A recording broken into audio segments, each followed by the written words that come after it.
judul dan teknik mungkin akan membahas tentang milenial yang juga. Untuk Bang Idnan, silakan Bang Idnan bisa mulai bergabung.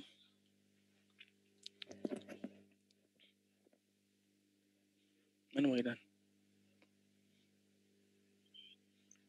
Halo, Assalamualaikum Bang Idnan. Waalaikumsalam warahmatullahi wabarakatuh. Gimana kabarnya Bang? Baik? Alhamdulillah. Alhamdulillah.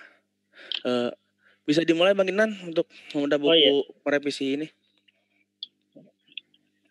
Bismillahirrahmanirrahim. Assalamualaikum warahmatullahi wabarakatuh.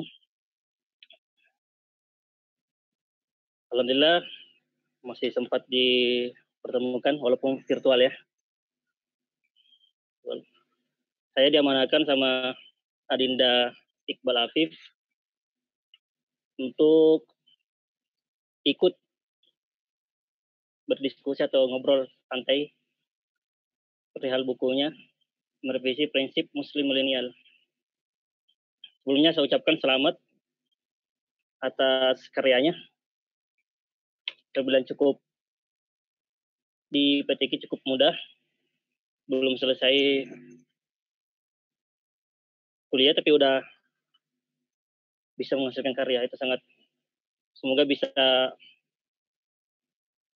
memanas-manasi teman-teman mahasiswa lain di PTQ khususnya ya. Oke lah, langsung mungkin saya nggak lama ya ininya. Nah, ada pembeda buku Pak Syarif yang mungkin akan lebih mengulas lebih banyak perihal masuk ke judul yang kami tangkap dari judul merevisi prinsip Muslim milenial. Judulnya sangat provokatif menurut kami. Merevisi prinsip. Dan tentunya punya dalam dunia kepenulisan, tentunya punya nilai jual. Dalam hal ini kita akan bicara tentang pemasaran. Alhamdulillah Adinda Iqbal ini diterbitkan oleh penerbit mayor saya lihat nih. Bukan penerbit indie ya, penerbit mayor. Dan cakupannya pasti sangat luas. Merevisi prinsip. Nah, saya ada beberapa bagian poin. Merevisi prinsip dan Muslim milenial atau prinsip Muslim milenial. Sebelumnya kita kenal dulu Muslim milenial itu seperti apa. Sebelum kita merevisi prinsipnya, kita kenal dulu milenial itu seperti apa. Kalau yang pernah saya baca atau yang hemat pengetahuan saya, dalam bukunya Karl Mannheim itu The Problem If Generation, itu terbit tahun 1923 kalau tidak salah. Itu Mannheim membagi generasi itu jadi beberapa bagian, seperti generasi era depresi, generasi penulia, generasi baby boomer, hingga generasi milenial dan generasi Z. Apa yang menarik dari generasi milenial ini? Coba kita masuk ke karakteristik milenial. Karakteristik milenial itu lebih kepada optimis, idealis, dan individualis tentunya. Mereka tumbuh di zaman era digital, percepatan era digital. Dan tentunya punya passion dan suka mudah bosan. Nah, di buku ini sebenarnya saya berharap ada sedikit ulasan tentang Muslim milenial itu sendiri atau pengertian milenial itu sebelum masuk ke prinsipnya. Prinsip Muslim milenial.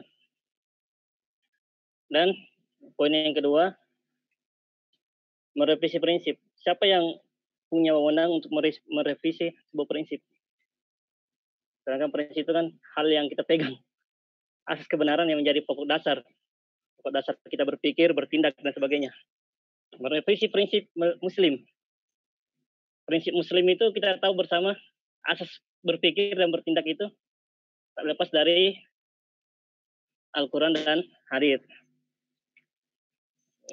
Tapi mungkin yang disasar oleh penulis dalam hal ini Adinda Iqbal Afif, Muslim milenial di lingkungan maupun atau di domain Indonesia.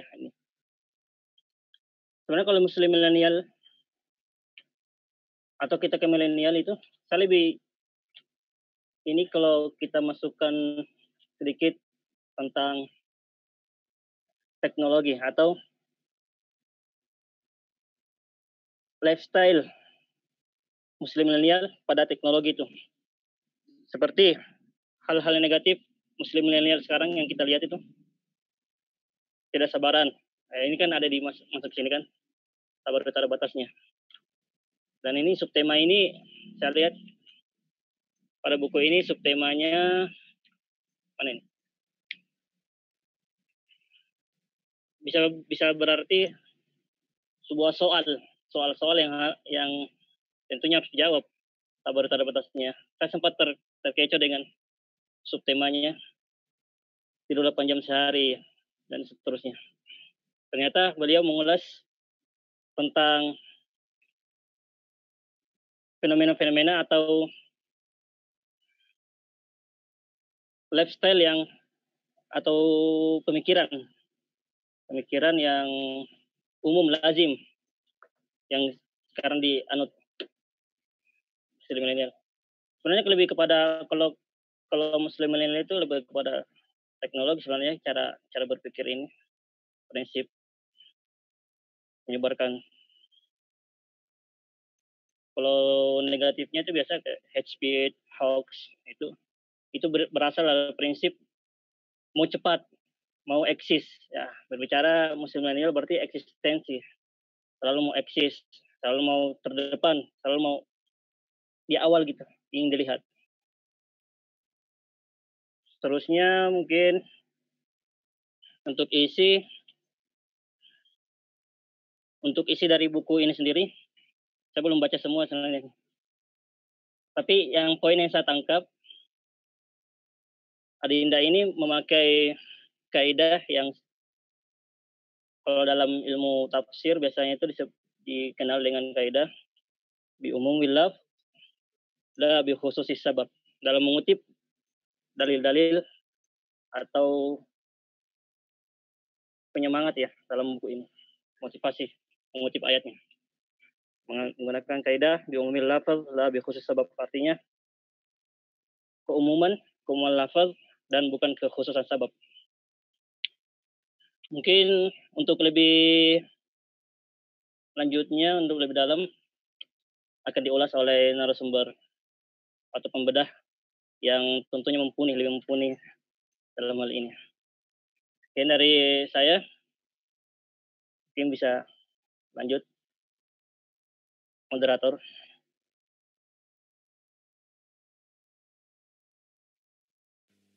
Ya, baik. Terima kasih pada Bang Idnan yang telah mengulas